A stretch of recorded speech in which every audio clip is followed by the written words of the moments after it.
They say what happens in Vegas stays in Vegas. That hasn't been the case for the Washington Capitals, whose celebration has gone from T-Mobile Arena in the visitors' locker room all the way to Georgetown in Washington, D.C. In fact, the party has raged on since Alex Ovechkin first hoisted the cup following the team's 4-3 victory over Vegas in Game 5. So far, their celebration has had fans alluding to the hangover, and the cup has visited many different places that it can be hard to see where the cup is headed and where it's been. Here's the Capitals' weekend with the cup, where it's been and how the celebration continues to unfold. Thursday, June 78, 8 p.m. PST. The final horn sounds to mark the end of Game 5 as the Washington Capitals jump off the bench and crash into Braden Holtby, gloves and sticks flying as they celebrate their franchise's first Stanley Cup championship. Alex Ovechkin flies off the bench, screaming, and joins in to celebrate with his teammates. Minutes later, he accepts the Conn Smythe Trophy as the most valuable player of the postseason, where he led the playoffs with 15 goals and served as a role model to his teammates. Around 8:20 p.m. PST. Ovechkin, still screaming in celebration, goes up and hoists the Stanley Cup for the first time. He skates around before passing it off to longtime line mate and friend Nicklas Backstrom. The two then hoist it together as the celebration rages on the ice. After a while of celebrating, conducting post-game interviews and spending time with family on the ice, the celebration then rages onto the locker room. Ovechkin first hoisted the cup Thursday, and it has since rarely left his hands. Stephen R. Silvani, USA Today Sports, around 9:30 p.m. PST. Ovechkin brings the cup into the locker room after finally leaving the ice after a quick kiss of the cup and "Thank you, Vegas." His teammates greet him with a shower of champagne and beer. The entire dressing room is drenched in alcohol, but deservingly so. Washington took the final series in 5 games, winning 4 straight games to clinch the 2018 title. Players take turns drinking from Lord Stanley's cup, and a bit later, the Capitals put their arms around each other and stop the festivities to sing off key to "We Are the Champions" by Queen. About 10:30 PST, Washington's celebration at T-Mobile winds down and comes to an end as the equipment managers are done loading out and the cup is ready to make its exit. The team makes its way from the locker room to the team buses, but the night is by no means coming to an end as they head to their next destination. Teammates joke around with one another as they make their way out of Golden Knights territory and onto the Strip. At the same time, Ovechkin goes live on Instagram. He is sitting in the back of the team bus next to the cup and starts chanting a dubstep beat and riling up his teammate before singing "Stanley Cup, Stanley Cup" while showing off his hardware on camera. He gives the cup another kiss and lets the celebration rage on. Friday, June 8, 12:45 a.m. PST. The Capitals head to MGM to continue the celebration with the cup. Ovechkin fearlessly leads the way, walking straight through the casino and heading into Hakkasan to party on stage with Tiesto. He and his teammates dance on stage, with Jakub Vrana, the 22-year-old rookie who played hero in Game 5, donning a Brooks Orpik jersey. The party rages until about 4:30 a.m. p.m.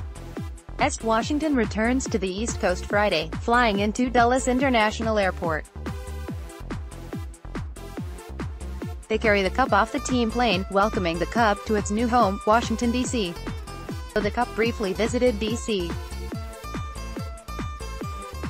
Throughout the cup final, it will now take place in its new habitat, shining just as bright as yet another monument that graces the city's history.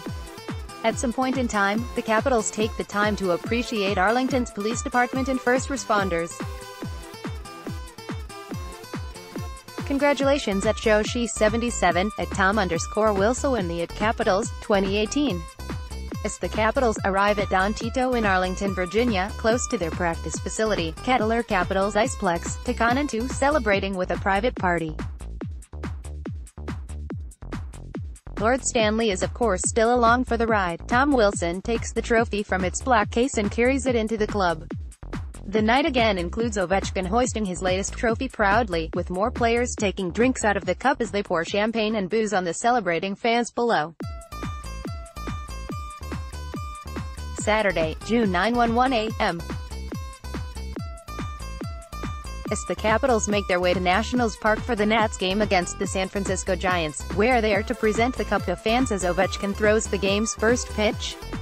Nicholas Backstrom, John Carlson and Alex Ovechkin conduct a press conference early prior to the game, the cup on the table next to them. Backstrom jokes that Russian machine never breaks, to which Carlson shoots a glance at Ovechkin and says, "He's breaking now." They laugh, and Ovechkin takes another drink of water on the table next to him. 11:47 a.m. Ovechkin throws the first pitch, but it goes way over Max Scherzer's head. It's a mulligan, but when you have over 600 career NHL goals and just won the Stanley Cup and the Conn Smythe, you can have as many mulligans as you want. His second pitch is on target, then the Capitals make their way to a suite at Nats Park. Amongst thousands of fans, anyone can spot Ovechkin among the unfamiliar faces in T-Crow, standing, a shiny, nearly 3-foot-tall cup above his head. Christian Djoos is donning an oversized Djoos' loose shirt that TJ Oshie bought off the back of a fan earlier at Kettler. The players are moving along to the beat as they see occasional glimpses of themselves on the big screen. A team no longer haunted by demons of their past. Around 6 p.m. the Capitals show up in Georgetown with the cup. Ovechkin drinks more from the cup, and then nods his head in rhythm with simultaneous "Ovi" chants. The 32-year-old then strips down and runs into the fountain, throwing water all over the place as he swims in the shallow water. His teammates follow suit, TJ Oshie barefoot and some of them with their clothes still on, jeans drenched. Washington Capitals captain Alex Ovechkin strips down to his shorts and dives into a fountain in Georgetown to celebrate winning the Stanley Cup. https://ed7canubipic.twitter.com/31109bpdz ABC News, at ABC, June 11, 2018. Almost an hour later, Washington heads back to the party bus. While jamming to Blink-182 and holding an impromptu, short-lived emo night, they head to a tattoo parlor. Vrana and Andrei Burakovsky are just two of the mini Capitals that get their latest feet inked on their left arms. Almost 8 p.m., Washington and the Cup make their way to Café Milano in Georgetown. Ivanka Trump and Jared Kushner are there and meet the Capitals as they celebrate over dinner. The party carries over into the night time, the Cup making appearances on the roof and beyond. Around 10:15 p.m. Ovechkin and Yevgeny Kuznetsov head out early as the party rages on, moving to various nightclubs around D.C. Players like Backstrom and John Carlson start to join at various hotspots around the district as the hours pass. Ovechkin, who hadn't stopped partying, returns to his home with Lord Stanley, greeting his family. He falls asleep with the cup in his bed. The rest of his teammates continue to live and soak in this moment, quite literally soaked in more champagne. Sunday, June 10th and beyond. A lot has calmed down since Thursday, but by no means has the celebration come to an end. Ovechkin is seen around Tyson's running errands, including grocery shopping and grabbing some sushi at the mall. The rest of the team continues a more mild form of celebration as the coaches have their time with the cup. But as Ovechkin's wife recorded him on her Instagram story, he can be heard still singing, "We are the champions." Lord Stanley also paid a visit to The Tonight Show with Jimmy Fallon Monday.